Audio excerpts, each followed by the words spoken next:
Krishna, Krishna, Krishna, Krishna, Krishna, Krishna, Krishna, hey. Krishna, Krishna, Krishna, Krishna, Krishna, Krishna, Krishna, hey. Krishna, Krishna, Krishna, Krishna, Krishna, Krishna, Rakshamam. Krishna, Krishna, Krishna, Krishna, Krishna, Krishna, Patimam. Rama Raghava, Rama Raghava, Rama Raghava, Rakshamam. Krishna Keshava, Krishna Keshava, Krishna Keshava, Patimam. Rama Raghava, Rama Raghava, Rama Raghava, Rakshamam. Krishna Keshava, Krishna Keshava, Krishna Keshava, Patimam. Nama Om Vishnu Padaya, Krishna Preshtaya Bhutale, Srimate Bhakti Vedanta Swaminiti Namine. Namaste Saraswate Deve Gauravani Pracharine Nirvishesha Shunya Vadi Paschatya Disha Tarane.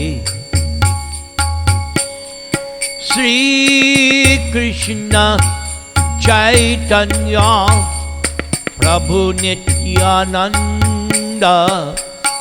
Shri Advaita Gadadhara Srivasa Adigo Bhakta Brinda. Hare Krishna, Hare Krishna, Krishna Krishna, Hare Hare, Hare Rama, Hare Rama, Rama Rama, Hare Hare. Haraye Namah Krishna Yadavaya Namaha. Gopala Govinda Rama Sri Madhusudana. Om Apavitra Pavitro Va Sarva Avastang Gatopi Va Ya Smaret Pundarik Akshang Sabhaya Abhyantara Suchihi.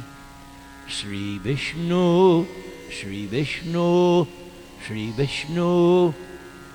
Om Ajnana Timirandasya Jnana Anjana Shalakaya Chakshurun Militang Yena Tasmai Sri Gurave Namaha. Mukam Karoti Vachalam Pangung Langhayate Girim Yat Kripatamahang Vande Sri Gurung Dinataranang. Yat Kripatamahang Vande Parama Ananda Madhavam Trinadapi Sunichena Tarar Iva Sahishnuna Amanina Manadena Kirtaniya Sadahari. Hare Nama, Hare Nama, Hare Nama Eva Kivalam Kalau Nastiva, Nastiva, Nastyeva Gatir Anyata. Guru Mukha Padma Vakya chitete Korea Aikya Arna Koriho Mane Asha. Om Namo Bhagavate Vasudevaya. Om Namo Bhagavate Vasudevaya. Om Namo Bhagavate Vasudevaya. So, last week we finished Prabhupada's Krishna book. So what we're going to do for the next few weeks is pick up where Krishna book leaves off, namely the Maushala Leela, the disappearance of Krishna and his Yadu dynasty. And this information is found in the 11th canto of Srimad Bhagavatam. So, the first episode is called The Reason for the Annihilation of the Yadu Dynasty. Sri Shukadeva Goswami then said to Maharaj Parikshit, Lord Sri Krishna, accompanied by Balaram and surrounded by the Yadu dynasty, executed the killing of many demons. Then, further to remove the burden of the earth, Lord Krishna arranged for the great battle of Kurukshetra, which suddenly erupted in violence between the Kurus and the Pandavas. Because the sons of Pandu were enraged by the numerous offenses of their enemies, such as duplicitous gambling, verbal insults, the seizing of Draupadi's hair, and so many other cruel transgressions, the Supreme Lord Krishna engaged those very Pandavas as the immediate cause to execute his will. On the pretext of the battle of Kurukshetra, Lord Krishna arranged for all the kings who were burdening the earth to assemble with their armies on opposite sides of the battlefield. And when Krishna killed them through the agency of war, the earth was relieved of its burden. The Supreme Personality of Godhead used the Yadu dynasty, which was protected by his own arms, to eliminate those kings who, with their armies, had been the burden of this earth. Then the unfathomable Krishna thought to himself, although some may say that the earth's burden is now gone, in my opinion it is not yet gone, because there still remains the Yadava dynasty itself, whose strength is unbearable for the earth. No outside force could ever bring about the defeat of this family, the Yadu dynasty, whose members have always been fully surrendered to me and who are unrestricted in their opulence. But if I inspire a quarrel within the dynasty, that quarrel will act just like a fire created by the friction of bamboo in a grove. And then I shall achieve my real purpose and return to my eternal abode. Sri Shukadeva Goswami then said, So, my dear King Parikshit, when the Supreme Almighty Lord, whose desire always comes to pass, had thus made up his mind, Krishna withdrew his own family on the pretext of a curse spoken by an assembly of Brahmanas.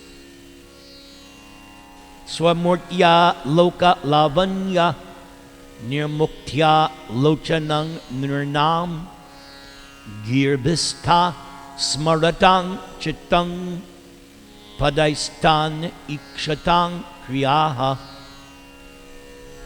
The Supreme Personality of Godhead, Krishna, is the reservoir of all beauty.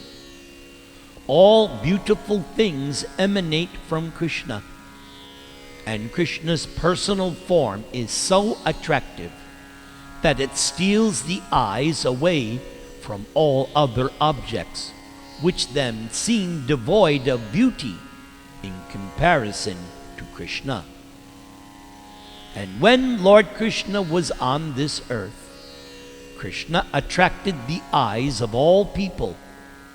When Krishna spoke, his words attracted the minds of all who remembered them. Just by seeing the footprints of Lord Krishna, people became attracted to him, and thus they wanted to offer their bodily activities to Krishna and become his followers. Achidya kirtan su shlokang vitatya hi anjasa nukao tamonaya tarishyantiti agatswang padam ishwaraha.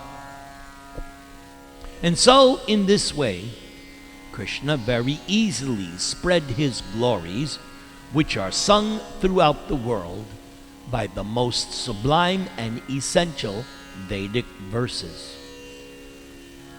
Lord Krishna considered that simply by hearing and chanting those glories, conditioned souls born in the future would cross beyond the darkness of ignorance. Being satisfied with this arrangement, Krishna left for his desired destination. So, this last statement by Shukadev, for myself, I find very, very important, because we have been stressing month after month after month, year after year, that simply by hearing and chanting the pastimes of Krishna, we will cross over the ocean of ignorance. So this is a very important point. We should never forget that it is by hearing and chanting that we make our spiritual advancement. King Parikshit then inquired, "Tell me, how could the Brahmanas curse the Vrishnis? They were always respectful to the Brahmanas. They were charitable and inclined to serve senior and exalted personalities, whose minds were always fully absorbed in the thought of Krishna. What was the motive for this curse? What did it consist of, O purest of the twice-born? How could such a disagreement have arisen among the Yadus, who all shared the same goal of life? Please tell me all these things." Shukadeva Goswami then said, "Krishna, who bore his body as the amalgamation of everything beautiful, dutifully executed the most auspicious activities while on this earth, although Krishna was in fact, without any endeavor, already satisfied in all of his desires." Yes, we learned about this when we studied the 5 chapters of the Rasa Leela, and that final section was all of the doubts Maharaj Parikshit had that people might object hearing about Krishna's Rasa Leela. And one of the things Shukadeva Goswami pointed out is that Krishna is Aptakam, Aptaram. He is self-satisfied, and any desire that Krishna wants is immediately fulfilled. residing in his abode and enjoying life, Krishna, whose glorification is in itself magnanimous, now wanted to annihilate his own dynasty, as there still remained some small part of his duty to be carried out. So, two things here. Notice that simply glorifying Krishna is itself magnanimous. Again, hammering this point that everything revolves around hearing and chanting. Then it said, there still remains some small part of his duty. So, this takes us back to the very beginning of Krishna book, when Mother Earth had tears in her eyes, and she approached Lord Brahma in the form of a cow. And she explained to Lord Brahma that because of Kamsa and his military demoniac industrial complex, Mother Earth was feeling overburdened because Kamsa and all of his allies were simply increasing the number of soldiers, which was not necessary. So Mother Earth felt a burden. But Lord Brahma was not able to resolve her situation. So Lord Brahma took Bhumi, Mother Earth, in the shape of a cow, along with Lord Shiva and all the demigods, and they went to the shore of the ocean of milk. And they sang one very famous prayer, Purusha Sukta. And it seemed as though that even though they offered that prayer, there was no sign of Lord Kshirodakashayi Vishnu, who resides in the ocean of milk, on the island, the white island known as Shwetadweep. So then Lord Brahma sat down in meditation, and he received within his heart the message coming from Kshirodakashayi Vishnu. And that message was related to Lord Brahma, to all the demigods, that Mother Earth was feeling so much burden. So not only was the Lord going to incarnate, but the original God, Krishna, Swayam Bhagavan, not an expansion, not an incarnation, but Krishna himself was going to come and relieve the burden of the earth by killing all the demons. As we learn in chapter 4 of Bhagavad Gita, Paritranaya sadhunam vinashaya cha duskritam dharma sangstapanartaya sambhavami yuge yuge. So, when Krishna or his incarnation descends, avatar, one who comes down from the transcendental realm down to the material realm, Krishna has 4 duties. He must annihilate the demons, the evildoers. He must give blessings and audience to the devotees, the faithful.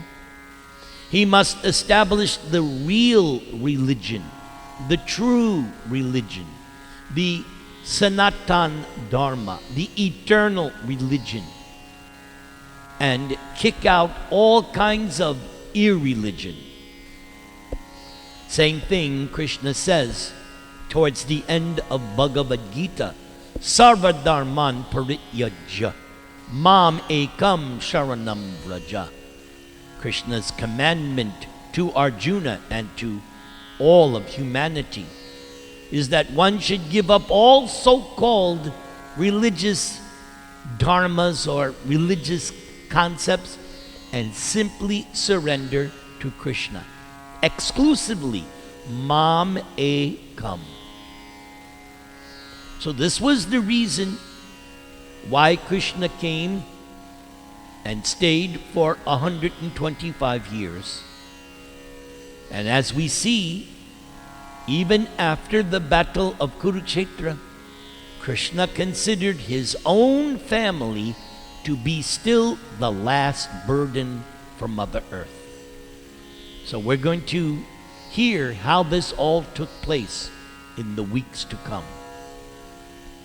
So for this first episode, I got some purports from the 11th canto. The 11th canto of Srimad Bhagavatam begins with a reference to the pastimes executed by Lord Sri Krishna in the 10th canto. The beginning of the 10th canto describes that when the earth was overburdened by demoniac rulers, the personified earth, Bhumi, approached Lord Brahma with tears in her eyes, begging for relief. And Lord Brahma immediately went with all the demigods to approach the Supreme Lord in his form of Kshirodakashayi Vishnu. As the demigods waited respectfully on the shore of the Milk Ocean, the Supreme Lord announced through Brahmaji that Krishna himself would soon incarnate on earth, and that all the demigods should also descend in order to assist in Krishna's pastimes.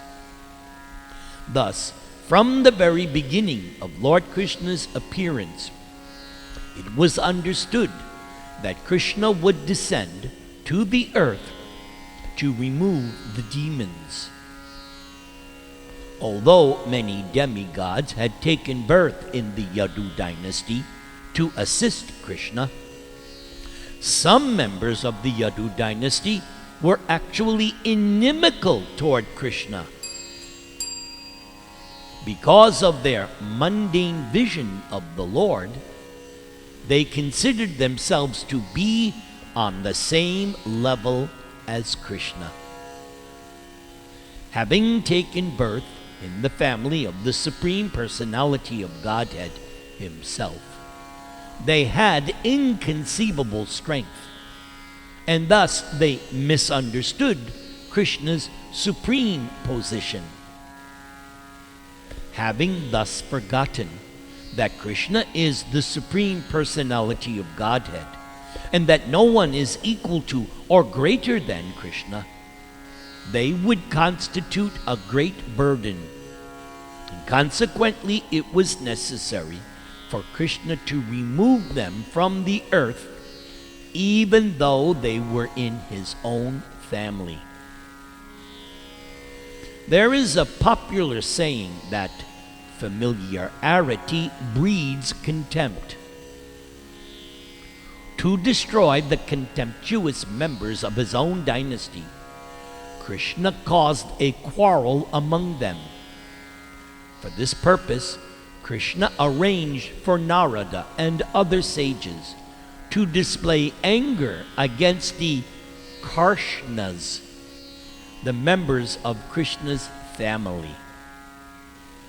Although many Yadus who were devoted to Krishna were apparently killed in this fratricidal war, Lord Krishna actually returned them to their original positions as universal directors or demigods. Although ordinary people might think that after the Kurukshetra war, the Lord had finally removed the burden of the earth by killing the demons, re-establishing Dharma, and so on, Lord Krishna himself could detect that there was further danger from the irreligious activities of his own family members, who were acting improperly. In this connection, one should remember that a just king will refuse to punish his own enemy if his enemy is innocent, but will punish his own son if his son actually deserves punishment. Thus, although in the eyes of the world, the members of Krishna's own dynasty are always worshipable, Lord Krishna detected that by their intimate association with Krishna, some members of the Yadu dynasty had become indifferent to Krishna's will. Since such whimsical members of the Yadu dynasty could act freely, being relatives of the Godhead, they would surely cause great misfortune for the whole world, and foolish persons would take such whimsical behavior to be the will of Krishna. Thus the Lord, whose desires are inconceivable, began to consider the need to annihilate the indifferent, contemptuous members of the Yadu dynasty. From the viewpoint of ordinary persons, all the demons had been killed by the Supreme Lord's pastimes in Dwaraka and Mathura, as well as by the battle of Kurukshetra. And now the earth was free of its burden. Nevertheless, to free the earth from the remaining burden of Krishna's own puffed up family members, Lord Krishna transferred them away from the earth by causing a fratricidal quarrel among them.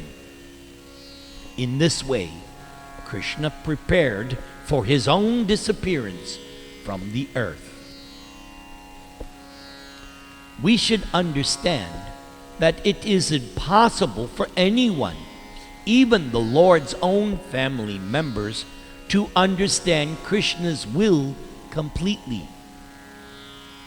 The activities of the Supreme Personality of Godhead should never be taken to be ordinary material activities, nor are Krishna's associates ordinary persons. Although Lord Krishna apparently incarnates within this world for some time and then goes away, it should be understood that the Supreme Lord is eternally situated with his entourage in various abodes in the spiritual sky, such as Sri Gokula, Mathura, and Dwaraka. The members of the Yadu dynasty are eternal associates of the Lord, and therefore they cannot bear to be separated from the Lord. Since Krishna was preparing to give up his earthly pastimes, if Krishna were to leave the Yadu dynasty on the earth, they would surely become so disturbed by Krishna's absence that in their highly agitated state of mind, they would trample and destroy the earth. Therefore, Krishna arranged the disappearance of the Yadu dynasty prior to his own disappearance. The Yadu dynasty was Krishna's own family. No one within the universe was capable of killing them, not even the Devatas. The members of the Yadu dynasty had fully taken shelter of Krishna, and therefore they were always under the personal protection of the Lord. Hearing of the adventures of the Yadu family, one might think that the heroes of the Yadu dynasty are as worshipable as Krishna, or that they are independent controllers. Therefore, to establish that even the most powerful living entity can never equal or surpass the Supreme Lord, Krishna arranged for the destruction of the Yadu dynasty. Hare Krishna, Krishna Krishna, Hare Hare, Hare Rama, Rama Rama, Hare Hare.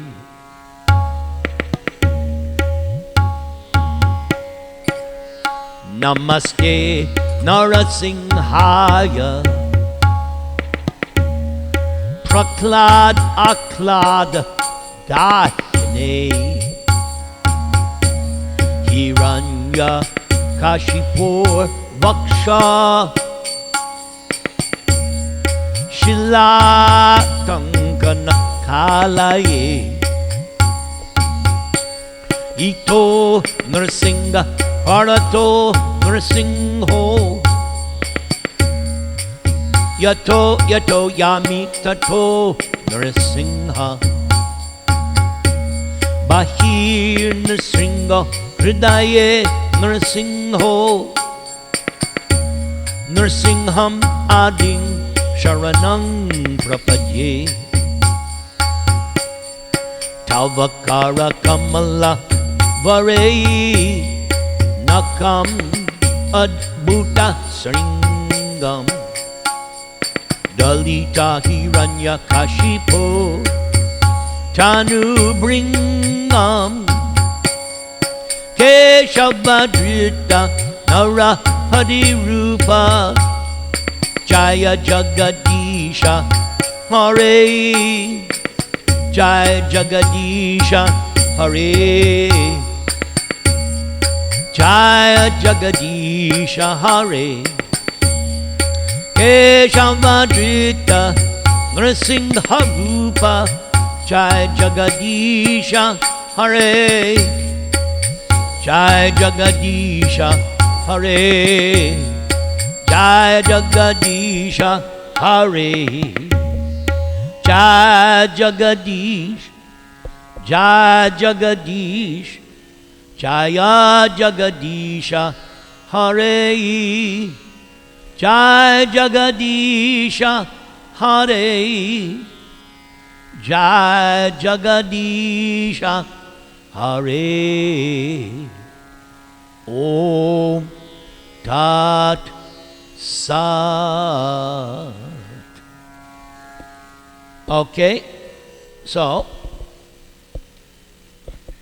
today's song is a song I wrote, maybe in the 80s or 90s, and it is based on the 16th chapter of Bhagavad Gita. So, the name of the song is The Song of a Demon. And I've included the words, the actual text from the 16th chapter at the end of the song. So this is going to be a long song. Okay. So, you can still hear me? Everything good? All right. Okay. So this is a new version, new vocal, new mix. Song of a Demon. Here we go. Arrogance, pride, anger, and conceit are the ornaments of my demeanor. And my philosophy is that this world is unreal. There's no cause other than lust. I want to control all I can possess, so I may enjoy. These are the reasons why I'm never peaceful, and especially I want to be God. I take shelter of lust, anger, and greed. My place in hell is surely guaranteed. I'm deluded by wealth and false prestige. I'm envious of other living beings. I know just how to cheat through sinful activities.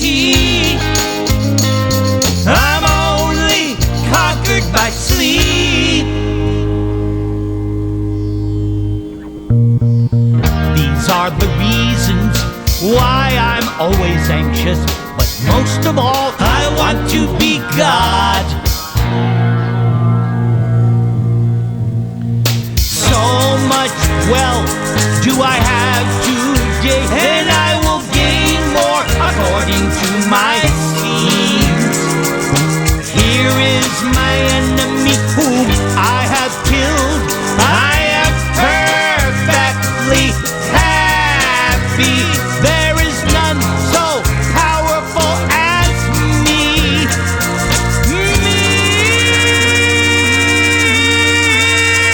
So I'm always harassed by my body and mind, 'cause in my heart there's thousands of desires.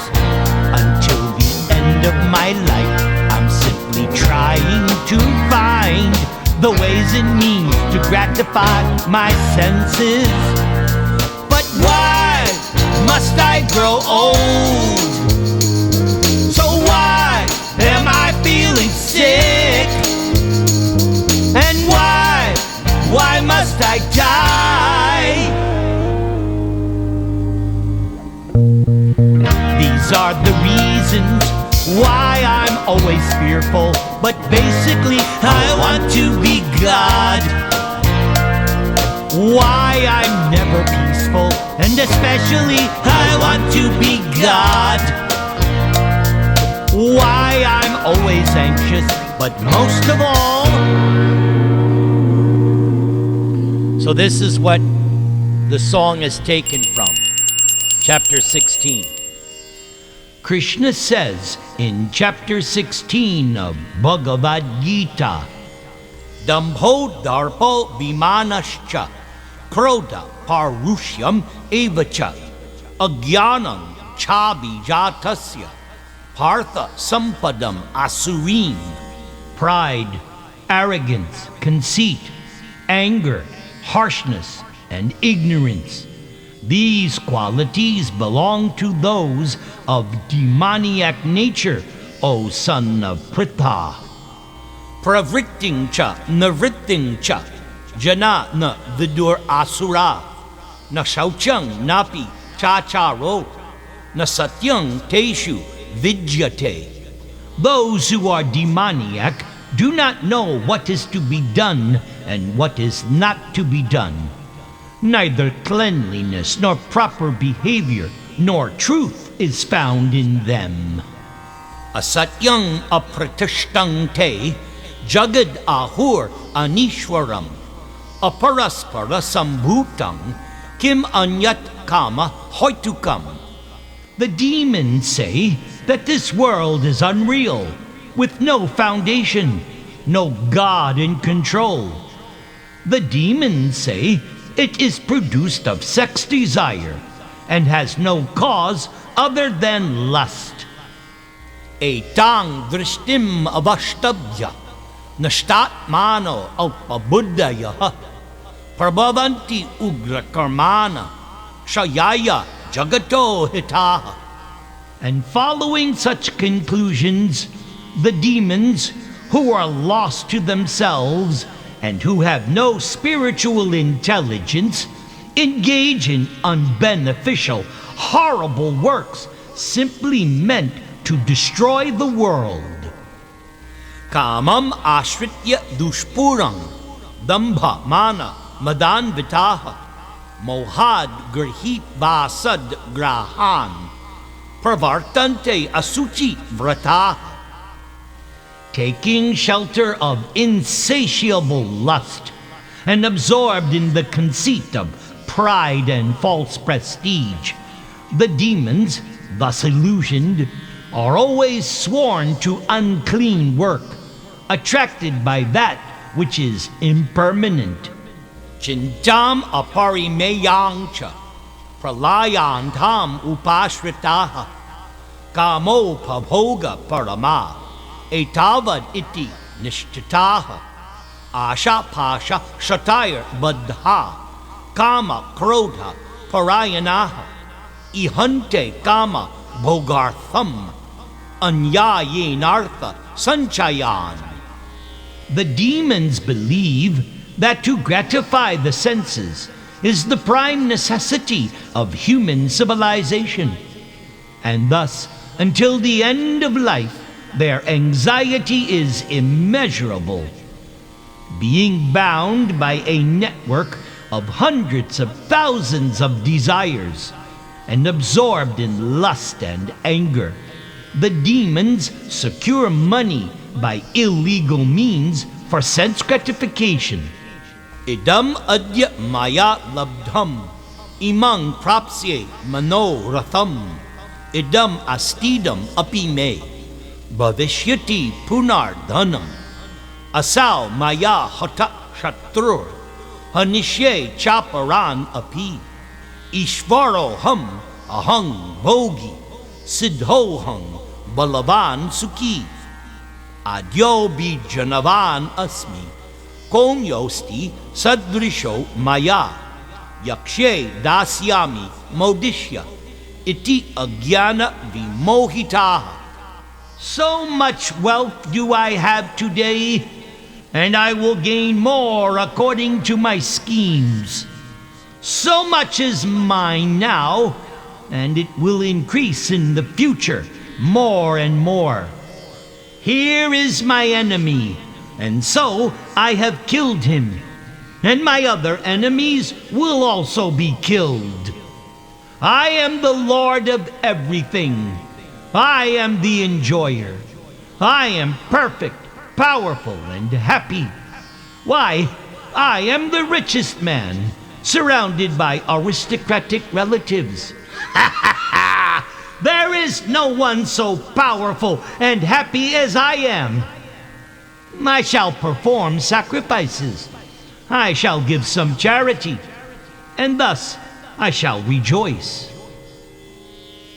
And this is how the demons are deluded by ignorance. Aneka chitta vibrantha moha jala samavritaha prasakta kama bhogeshu patanti narake shuchau.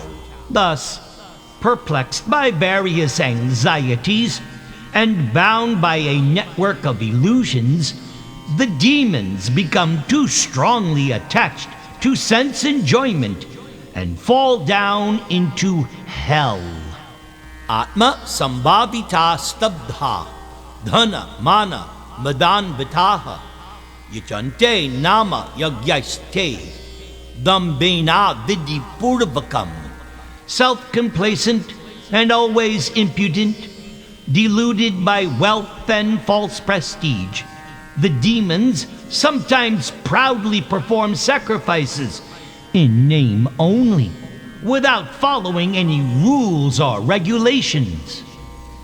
Ahankarang balang darpang kamang krodang cha sangshritaha mam atma para deheshu pradvishanto abya suyakaha.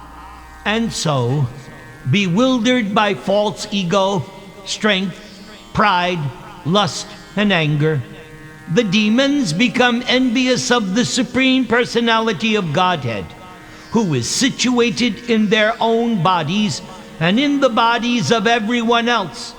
And so they blaspheme against the real, true religion. Hare Krishna, Hare Krishna, Krishna Krishna, Hare Hare, Hare Rama, Hare Rama, Rama Rama, Hare Hare.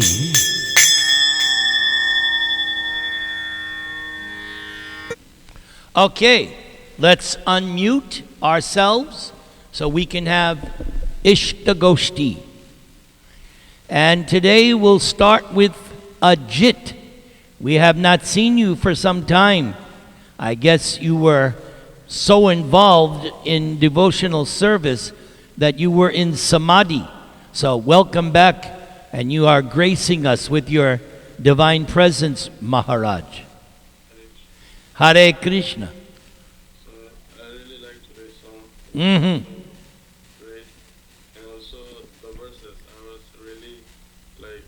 listening to other verses of the audio, Good. and you can see how the demons were so deluded to ignorance, lust, anger, and all of sense gratification, and all of these things.